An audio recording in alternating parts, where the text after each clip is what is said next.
Hello' guys, আকৌ এটা নতুন ভিডিঅ'লৈ আপোনালোকক স্বাগতম জনালোঁ। যোৱাকালি নতুন মানুহ এগৰাকীক ডান্স শিকাবলৈ বুলি নিমন্ত্ৰণ জনালে।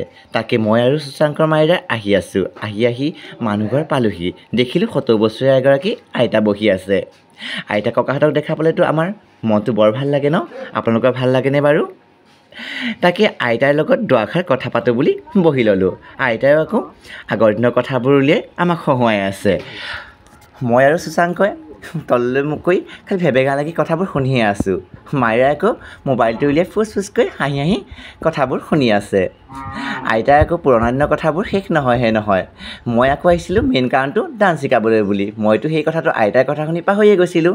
আইতাই পিছে কৈছে টিকলিজনীয়ে বোলে আকৌ ডান্স ৰুমটো ছেটিং কৰি আছে। টিকলিজনীক লগ পাই টিকলিজনীক সুধিলোঁ। টিকলিজনীয়ে কৈছে নতুনকৈ ডান্স শিকিমহে। মই ভাবিলোঁ নতুনকৈ শিকা ছোৱালীজনীক কি গান দিম।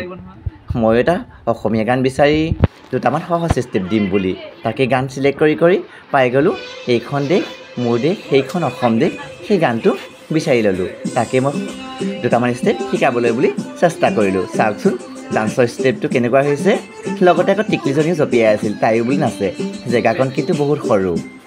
তাকে মেনেজ কৰি দুয়োগৰাকীকে ডান্স শিকোৱাত ব্যস্ত হৈ পৰিছোঁ। চাওকচোন ডান্সৰ ষ্টেপটো কেনেকুৱা হৈছে। ময়ো ডান্স ষ্টেপকেইটা শিকাই লওঁ, আপোনালোকৰ পৰা বিদায় লৈছোঁ।